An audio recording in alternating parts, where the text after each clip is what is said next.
Bonjour à tous, je vous remercie d'être présents pour la reprise des mercredis d'Andoum ce soir.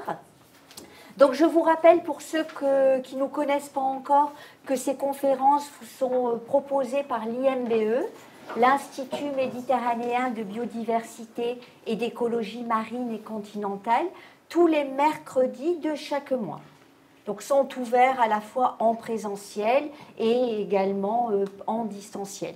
Donc ce soir, on a la grande chance d'accueillir Sophie Gambardella, qui est chercheuse au CNRS. Bonsoir Sophie. Bonsoir. Merci beaucoup d'avoir accepté notre invitation. Avec grand plaisir. Et donc Sophie est chercheuse en droit. Donc on n'a pas vraiment l'habitude, en tout cas depuis presque 15 ans que se font ces conférences, d'accueillir des chercheurs en droit. Mais je pense qu'il est important, pour cerner un sujet, de l'aborder par tous les aspects possibles. Et donc, Sophie est là ce soir pour nous expliquer un aspect des grands fonds et donc quel droit pour sauver les grands fonds marins. Donc, je vais lui laisser la parole et comme d'habitude, vous aurez la possibilité de lui poser des questions, soit en distanciel directement, soit pour les personnes qui sont connectées sur YouTube ou Facebook. Vous posez les questions dans le chat et je les poserai à leur place. Sophie, merci beaucoup. Je te laisse la parole. Je vous souhaite à tous une bonne conférence et à tout à l'heure. Bonsoir à tous. Merci de ne pas être parti en courant au moment où donc Carole a annoncé que c'était une conférence en droit. Alors, ce soir, j'ai eu envie de vous parler des grands fonds marins sous l'angle juridique, parce qu'en fait, la France a décrété qu'on entrait dans l'année de la mer. Alors, pourquoi l'année de la mer? Parce qu'en juin 2025, la conférence des Nations Unies sur les océans se tiendra à Nice. Donc, pendant un an, ça va être l'année de la mer, et vous allez beaucoup entendre parler, en fait, des grands fonds marins, qui est un des sujets de l'actualité des océans. Alors, les grands fonds marins en droit international, qu'est-ce que c'est? Parce qu'on entend tout le temps cette expression « grand fonds marin ». Les scientifiques, notamment les océanographes, utilisent un critère de profondeur pour déterminer à partir de où nous sommes dans les grands fonds marins, ce qui n'est pas le cas du droit. Le droit a choisi des critères beaucoup plus complexes, et c'est ce que je vais essayer de vous montrer. Alors, notre constitution des océans, c'est la Convention des Nations Unies sur le droit de la mer de 1982, qu'on appelle la Convention de Montego Bay, par son petit nom, et qui a en fait fragmenté l'océan, a délimité plusieurs zones, et sur chaque zone, l'État côtier a des compétences différentes. La première zone, alors les zones se calculent toujours à partir des côtes de l'État, et donc à partir des côtes de l'État, on calcule une certaine distance. Première zone, c'est la mer territoriale à 12 000 marins, où là, en fait, l'État a les mêmes compétences que sur son territoire.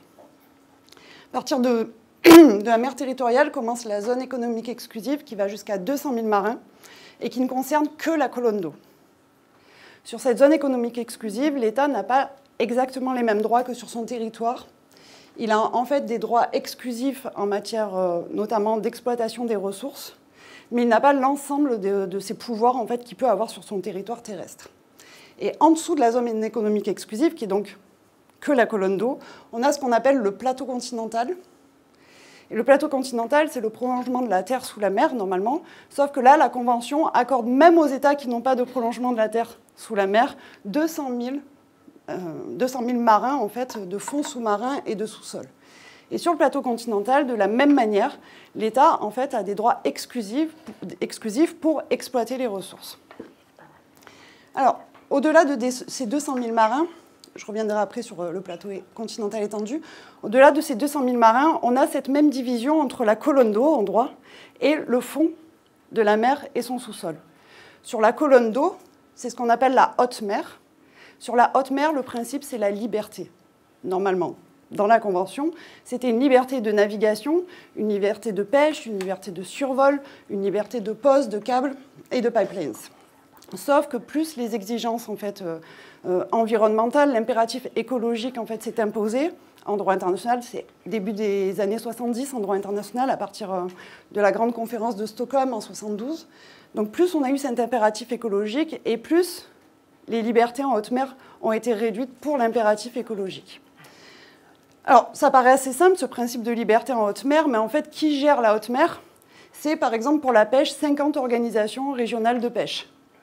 Donc on a vraiment énormément d'institutions. Alors on va avoir l'organisation des pêches pour la Méditerranée, celle pour l'Atlantique, celle uniquement pour les thonidés de l'Atlantique ou celle uniquement pour les saumons. Et autour, à la fin, on a 50 organisations uniquement pour la pêche sur la haute mer. Et alors, on peut multiplier cet exemple pour chaque en fait, activité menée dans la haute mer et vous vous rendez vite compte en fait, du foisonnement qu'on a institutionnel et normatif, puisque chaque organisation adopte en fait, des règles pour régir la pêche en haute mer, la navigation en haute mer, etc. Mais on n'a toujours pas nos grands fonds marins jusque-là. En dessous de la haute mer, donc, on a le fond de la mer et son sous-sol. Et ça, c'est ce que la Convention appelle la zone. Et la zone, en fait, c'est ce qui correspond à cette expression grand fond marin. Alors, la zone, elle n'appartient à personne ou elle appartient à tout le monde. Elle a été, en fait, qualifiée par la Convention de patrimoine commun de l'humanité, ainsi que l'ensemble des ressources qu'on trouve dans la zone. Patrimoine commun de l'humanité, ça veut dire que donc, ça appartient à tous. Ça veut dire qu'il doit y avoir une utilisation pacifique de cet espace, mais ça signifie aussi qu'il va y avoir une répartition des richesses tirées de l'exploitation de cette zone. Or, pour organiser en fait, toute la réglementation de l'exploitation, du partage des richesses, il fallait mettre en place une organisation internationale qui allait gérer pour tous les États. Alors on dit généralement pour l'humanité. Dernier petit point sur ces délimitations maritimes, vous voyez qu'il y a marqué plateau continental au-delà de 200 000 marins, parce que je vous avais dit tous les États ont du fond marin et du sous-sol jusqu'à 200 000, mais en fait, les États qui ont un prolongement naturel du territoire, donc c'est-à-dire le territoire qui plonge en mer naturellement, qui va au-delà de 200 000 marins, peuvent demander une extension de leur plateau continental. Et là, on voit vite l'intérêt, puisqu'ils ont une exclusivité sur l'exploitation des ressources du plateau continental. Ça veut dire agrandir leur possibilité d'exploiter de manière exclusive les ressources du sol et du sous-sol marin.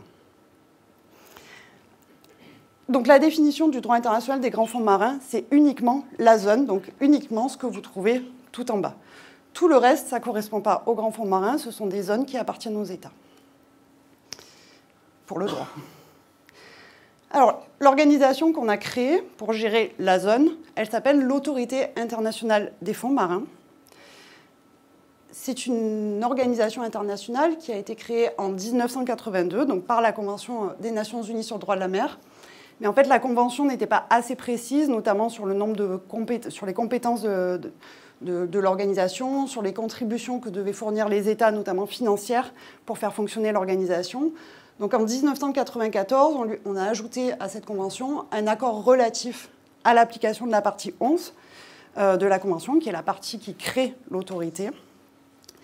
Et ce qui fait qu'on a une différence d'États membres de l'autorité internationale des fonds marins, puisque dès qu'un État en fait, est parti à la Convention des Nations Unies sur le droit de la mer, il devient membre de l'autorité internationale des fonds marins automatiquement. Et ça, c'est 169 États actuellement.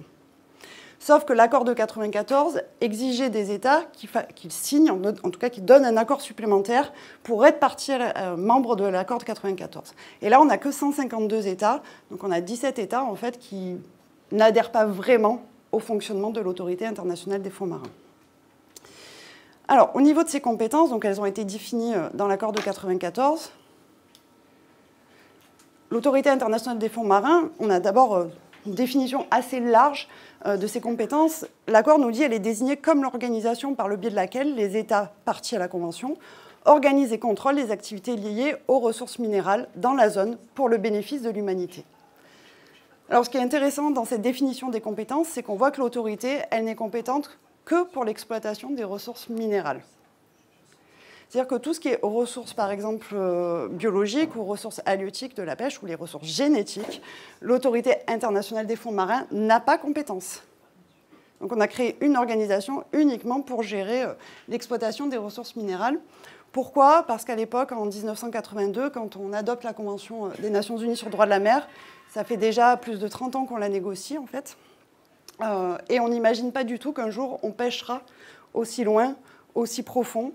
ni qu'on exploitera les ressources génétiques. D'ailleurs, dans la Convention des Nations Unies de 82, on ne trouve même pas de référence aux ressources génétiques. Donc, à ce moment-là, quand on crée l'Autorité internationale des fonds marins, on lui donne compétence uniquement pour les ressources minérales, parce qu'on se doute bien qu'il va y avoir des ressources minérales dans cette zone. Et donc, ces ressources minérales, c'est aussi bien des ressources liquides que des ressources solides. Donc, elle a une compétence exclusive. Ce qui pose quand même la question, quand les États pêchent, est-ce qu'on n'a pas un conflit, en fait, entre la compétence de l'autorité et la compétence des organisations dont je vous ai parlé tout à l'heure, régionales de pêche, qui, elles, vont prendre des réglementations. Donc là, on a deux organisations différentes qui vont prendre des réglementations pour un même espace, avec des réglementations qui peuvent être complètement contradictoires, notamment sur les exigences environnementales. Alors, l'autorité, si on rentre un peu dans le détail de ses compétences, elle est compétente tout d'abord pour réglementer la conduite de toutes les activités d'exploration et d'exploitation des minéraux des grands fonds marins dans la zone. Alors, les minéraux, pour l'instant, en fait, l'Autorité internationale des fonds marins, elle s'est concentrée uniquement sur 3 grandes familles de minéraux qui intéressent particulièrement les États, à savoir les nodules polymétalliques, les sulfures polymétalliques et les encroûtements cobaltifères de ferromanganèse. Alors, pourquoi ils intéressent? Alors, c'est surtout les nodules, pour l'instant, qui intéressent les États. Pourquoi ils intéressent les États? C'est actuellement surtout pour réaliser ce qu'on appelle la transition énergétique, parce que ce sont en fait des minéraux où on est en train... On est encore loin, mais on épuisera à terme les mines terrestres. Donc il faudra aller en chercher autre part, et c'est ce qui permet notamment de faire toutes les batteries de nos ordinateurs, de nos téléphones, les batteries des voitures électriques. Donc on va avoir besoin de plus grosses ressources minérales pour réaliser la transition énergétique. Maintenant, ce qu'il faut savoir, c'est que par exemple, alors je ne sais pas si vous savez ce que c'est un nodule polymétallique, ça ressemble à une petite patate, en fait. Ça se forme autour d'un noyau, ça peut être un petit bout de coquillage, mais ça peut être une dent de requin. Donc on a un noyau, et autour vont s'agglomérer en fait des minéraux, mais ça prend en fait des millions d'années pour avoir cette petite patate. Alors certes, on en a sur les zones où on a identifié des nodules, c'est posé au sol en fait. On en trouve tous les 10-20 cm, notamment dans une zone que je vous montrerai après, qui est la zone Clarion-Clipperton. Mais bon, ça met des millions d'années à se former. Donc si on commence à exploiter, on va vite les ramasser quand même. La deuxième chose, l'Autorité internationale des fonds marins, elle doit réglementer donc cette conduite des activités, mais en essayant d'imaginer une exploration et une exploitation respectueuses de l'environnement marin, du milieu marin. Et c'est tout en fait l'équilibre qu'elle doit trouver entre exploration, exploitation et conservation. Réglementer, c'est aussi réglementer le partage des bénéfices. Parce que ce que je vous ai dit, c'est que ces ressources, elles sont patrimoine commun de l'humanité, ce qui veut dire que les richesses doivent être partagées entre tous les États. Dès le départ, en fait, cette exigence elle était importante, puisqu'on savait que certains États n'auraient pas ou peu ou très tard les technologies pour aller explorer et exploiter. Donc c'était important en fait, de pouvoir permettre ce partage des bénéfices. Actuellement, c'est un nœud, on reviendra, un nœud dans les négociations, parce que les États ne sont pas du tout d'accord. La position des États qui veulent exploiter est de dire mais nous on va engager d'énormes moyens, donc il faut qu'on ait beaucoup. Et la position des autres États, et des États qui ne peuvent pas encore exploiter, c'est de dire nous on n'a pas les technologies, vous ne nous les transférez pas, donc en même temps on ne pourra jamais aller chercher cette richesse-là. Or elle appartient à tout le monde. Deuxième compétence de l'autorité, c'est de promouvoir et encourager la recherche scientifique marine qui concerne la zone et ses ressources. Alors ça, c'est un point qui est très important, puisque actuellement, en fait, on sait des choses, mais on ne sait pas grand-chose des grands fonds marins. Notamment, on n'a toujours pas cartographié l'ensemble du relief des grands fonds marins. Donc, quand vous allez sur Google Earth, vous voyez un peu du relief, mais c'est très peu précis. Si on avance, en fait, on se rend vite compte que ce n'est pas du tout précis. On a eu des accidents, d'ailleurs, de sous-marins, parce qu'ils ne savaient pas qu'un mont sous-marin apparaissait à cet endroit-là, tellement c'était imprécis. Donc on a vraiment besoin de plus de recherche scientifique, alors pas uniquement pour cartographier, mais aussi pour savoir, tout simplement, si on commence à exploiter, quelles conséquences ça aura sur le milieu marin. Quand on creuse un trou, ça fait des panaches, ce qu'on appelle des panaches ou des plumes en fait. Ça fait des gros panaches et on ne sait pas encore la capacité de dispersion de ces panaches. Donc il faut étudier les courants marins pour savoir jusqu'où vont aller ces panaches, les conséquences que ça aura sur la biodiversité marine. Autre raison en fait, de promouvoir et encourager la recherche scientifique, c'est qu'en fait le fond des mers et des océans, et notamment la zone, est un témoin à ciel ouvert pour quelque chose qui est au fond des océans, c'est un peu particulier, mais c'est un témoin privilégié en fait, de l'histoire de notre Terre. Quand vous allez regarder la tectonique des plaques, que vous allez par exemple faire ça à partir de la Terre, les montagnes, elles connaissent des fontes, ça reglace, donc c'est très compliqué en fait, il y a beaucoup d'érosion qui fait que ça n'en fait pas un témoin privilégié. Dans les océans, il y a vraiment une visibilité impressionnante et on arrive à aller de plus en plus profond. Donc ça, c'est les raisons de promouvoir et encourager la recherche scientifique. Autre point, autre compétence de l'organisation, c'est organiser le transfert de la technologie et renforcer les capacités des États en développement. Alors ça, c'est tout simplement pour qu'à terme, il n'y ait plus cette question épineuse du partage des bénéfices et que en fait, tout le monde puisse aller explorer et le même niveau de connaissances.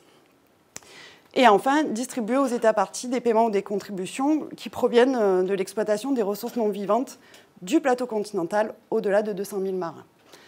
Alors ça, c'est ce que je vous ai montré tout à l'heure, ce plateau continental que certains États peuvent étendre. Si je reviens, ce petit bout-là, où ils peuvent étendre jusqu'à 350 000 marins, ça, ce n'est pas tous les États. Je vous disais que c'est uniquement les États qui ont un prolongement naturel du territoire sous la mer qui vont pouvoir agrandir leur plateau continental au-delà de 200 000. Sauf que c'est un gros avantage en matière d'exploitation. Donc, il est prévu tout un régime en fait, pour qu'il redistribue une petite partie au bout d'un certain temps d'exploitation de ce plateau. Et ça, c'est aussi l'autorité internationale des fonds marins qui va le gérer. Sauf que pour l'instant, les États ne sont pas du tout d'accord sur comment répartir ces richesses. Alors, toutes ces compétences de l'autorité internationale des fonds marins, elles l'ont conduit à adopter des réglementations pour pouvoir les mettre en œuvre. Et donc, son objectif principal, c'est d'adopter ce qu'on appelle le code minier, qui en fait, le code minier, c'est toutes les règles, réglementations et procédures qui sont émises par l'autorité pour réglementer les activités d'exploration et d'exploitation de la zone. Alors, où on en est sur l'adoption de ces réglementations ? On a adopté les règlements d'exploration pour l'instant. Donc, ça a mis du temps.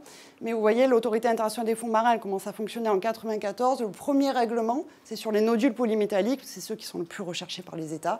D'exploration. On n'exploite pas. C'est juste pour la recherche scientifique. C'est exploration. Premier règlement, on l'adopte en 2000. Donc, c'est assez récent.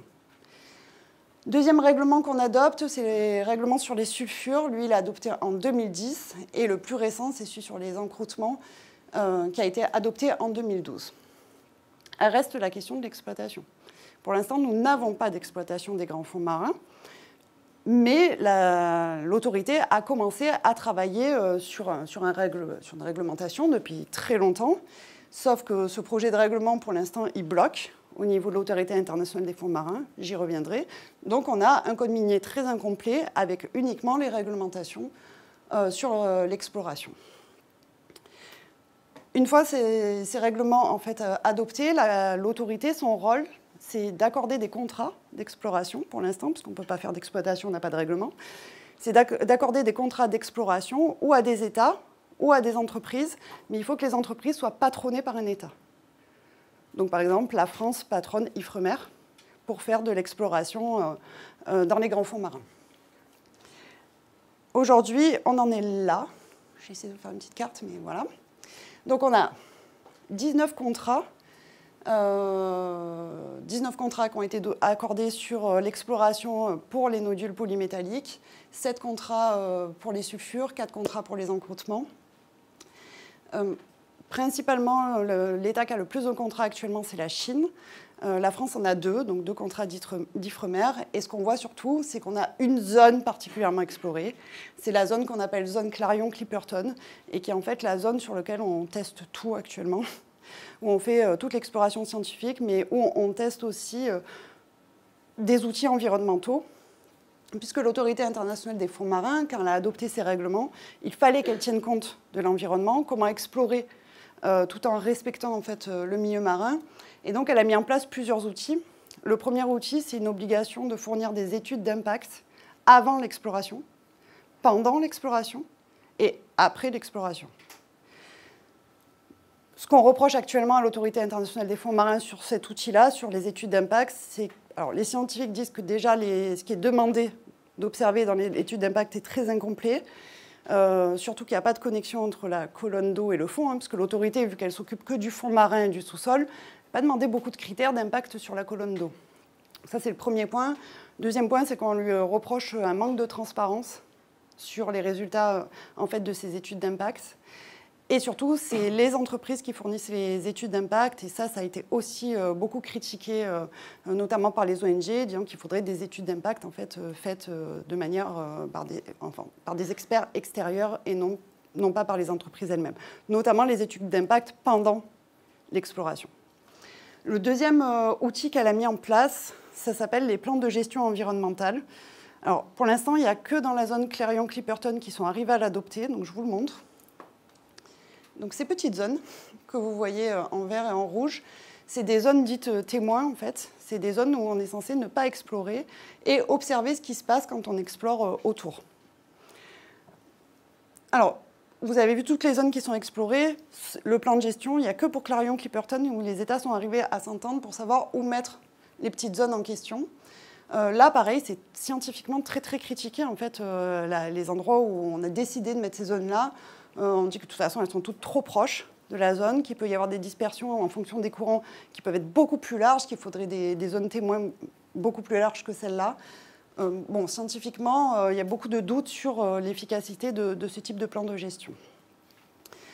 Donc, l'exploration, elle est en cours. Le problème, ça dépend de quel point de vue on se situe, c'est que l'exploitation va peut-être bientôt commencer. En fait, en 2021, on a la compagnie The Metals Company qui a été patronnée par Nauru. Nauru, on imagine, c'est une petite île au milieu du Pacifique, on imagine plutôt quelque chose de très beau. Je vous expliquerai cette photo qui est beaucoup plus représentative. Qui a été patronnée par Nauru. Et Nauru a annoncé en 2021 qu'ils allaient faire une demande de contrat d'exploitation. Alors, pourquoi Nauru? Pourquoi un micro-État du Pacifique? Parce que Nauru, en fait, est un État en faillite. C'est un État qui a exploité ses phosphates, qui a été un des plus riches au monde par l'exploitation des phosphates et qui a en fait détruit tout son environnement terrestre. Et derrière, il y a une très très mauvaise gestion de tout ce qu'ils ont gagné. Ils ont épuisé les mines terrestres. Et là, Nauru est un État en faillite. Et donc, The Metals Company s'est rapproché de Nauru en leur disant « Mais nous, on peut vous sauver. Mais par contre, il faut qu'on aille exploiter les grands fonds marins. » Alors, c'est ça, hein, le résultat d'exploitation des phosphates. C'est tout ce qu'on avait installé autour. Sur Nauru, bon, je ne vous ai pas montré la terre, mais déjà en mer, c'est pas mal. Donc, le problème, plusieurs problèmes. La première chose, c'est qu'on ne sait pas du tout si c'est rentable d'aller exploiter les grands fonds marins. Ça, actuellement, personne ne peut répondre à cette question. On ne sait pas du tout si les technologies qu'il faut engager pour aller exploiter, ce qu'on va pouvoir en récupérer. Une fois qu'on aura réparti entre tous les États ce qui restera, si c'est vraiment rentable économiquement. Donc Nauru pense que ça l'est, il y a d'autres États qui pensent que ça va être rentable, mais on n'a aucune certitude sur ce point-là. La deuxième chose, c'est qu'en faisant cette annonce en 2021, Nauru a déclenché une règle qu'on a à l'Autorité internationale des fonds marins, qui est la règle dite des 2 ans. Si un État fait une demande de contrat d'exploitation, l'autorité doit adopter son règlement d'exploitation dans les 2 ans. Donc ça fait 10 ans que l'autorité essaie d'adopter son règlement d'exploitation, qu'elle n'y parvient pas, les États ne sont pas d'accord. Ils ne sont pas d'accord notamment sur la manière de tenir compte des exigences environnementales, ils ne sont pas d'accord sur la manière de répartir les bénéfices. Et là, Nauru a déclenché ça, et donc ça veut dire que dans les 2 ans, il fallait adopter le règlement. Alors, qu'est-ce qui s'est passé derrière? C'est qu'on n'a toujours pas adopté le règlement, on est en fin 2024, on a un calendrier qui est repoussé à chaque nouvelle session de l'autorité. Mais vu qu'on n'est pas arrivé à l'adopter et qu'on est hors délai, ça veut dire qu'à tout moment, toute entreprise peut aller exploiter sans aucun règlement pour protéger. Alors aujourd'hui, il y a un grand mouvement qui a été en fait lancé par la Deep Sea Conservation Coalition, qui est une création à la base d'Alliance des pays pour un moratoire, qui a été créée sous la houlette en fait, des Palaos et de plein d'autres petits en taille, États du Pacifique. Ils ont lancé en fait un mouvement pour demander un moratoire sur l'exploitation des grands fonds marins. Alors un moratoire, ce n'est pas une interdiction, ça c'est ce que voulait au départ la France. La France avait demandé qu'on ait une interdiction complète de l'exploitation des grands fonds marins, mais on comprend vite que ça ne va pas être possible puisque l'autorité elle a quand même été créée pour réglementer l'exploration et l'exploitation. Donc on voit mal comment on va revenir sur les compétences même de l'autorité. Donc la deuxième solution, c'était de demander en fait un moratoire sur les grands fonds marins. Moratoire, ça veut dire une interdiction temporaire en attendant d'avoir davantage de connaissances scientifiques, notamment sur les impacts d'une éventuelle exploitation. Alors aujourd'hui, on en est à une trentaine d'États qui ont rejoint cette volonté d'un moratoire. Sur 169, c'est pas énorme. Et surtout, donc pour l'instant, ils n'ont aucune chance que ça passe. Donc là, il y a tout un mouvement qui est en route pour rallier le plus d'États possible. C'est pour ça que je vous disais que vous allez beaucoup entendre parler des grands fonds marins cette année, parce que la France veut se positionner comme leader pour rallier des États pour ce moratoire, et notamment à la conférence des Nations Unies à Nice en juin. Donc je pense qu'on va entendre beaucoup parler des grands fonds marins. Mais ce qu'il faut retenir sur cette idée de moratoire, c'est que dans tous les États qui sont listés, il n'y a pas qu'un intérêt environnemental derrière cette idée de moratoire. Il y a des intérêts très divers en fonction des États. Si on prend l'exemple, par exemple, du Chili, qui dès 2022 est d'accord pour mettre un moratoire, le Chili, en fait, exploite des métaux terrestres à beaucoup de mines terrestres. Et en fait, si on commence l'exploitation en mer, c'est une concurrence directe avec ces mines terrestres, et donc une concurrence économique. Donc ce n'est pas forcément pour uniquement un intérêt environnemental que cet État veut aller vers un moratoire. C'est pour finir d'exploiter ces mines terrestres sans concurrence avec d'autres mines qui viendraient des océans. Donc ça, il faut quand même le retenir. Il y a beaucoup d'argumentaires différents. Si on prend le cas des États du Pacifique, eux, c'est vraiment pour des questions environnementales, mais aussi culturelles, notamment pour beaucoup de peuples du Pacifique. L'océan est le prolongement de la Terre, ça ne fait qu'un en fait. Il n'y a pas cette distinction comme on fait nous entre le terrestre et le maritime. Pour eux, c'est une continuité. Et pour beaucoup de peuples, reposent en fait leurs ancêtres dans les grands fonds marins. Donc aller toucher les grands fonds marins, culturellement, c'est très problématique. Le dernier point sur ce moratoire, c'est qu'il y a aussi dans certains arguments, il y a aussi des questions de... Je ne sais pas comment je pourrais, sans dire complètement greenwashing, mais c'est très lié en fait aux pactes environnementaux qu'ont fait les différents États en fait, par rapport au changement climatique. Ils ont des ambitions, ils ont dû mettre en fait des objectifs dans leur contribution nationale pour atteindre leurs objectifs climatiques. Ça, c'est soutenir le moratoire, c'est une façon de montrer sur la scène internationale qui sont donc pour protéger les grands fonds et qui vont dans le sens en fait, d'une protection du changement climatique. Parce que, je reboucle avec le départ, ce que j'ai oublié de vous dire, mais je pense que vous savez, c'est que les océans, c'est une des plus grandes pompes à carbone, donc un des plus grands régulateurs du climat, et notamment les grands fonds marins, puisque la pompe à carbone fonctionne notamment grâce aux grands fonds marins. Donc actuellement, aller toucher aux grands fonds marins, c'est aussi prendre le risque de dérégler cette pompe à carbone, et c'est notre plus gros régulateur du climat. Donc pour toutes ces raisons, on a cette question de moratoire. Et là, pour le droit, en fait, il y a un tournant qui se joue dans les prochaines années. C'est quel équilibre on va trouver, quel outil on va mettre en place, quel outil cohérent, en fait, pour arriver à conserver en fait, nos océans en l'état, pour permettre de conserver les conditions actuelles d'habitabilité de la planète, parce que c'est finalement ça qui se joue. Voilà, je vous remercie.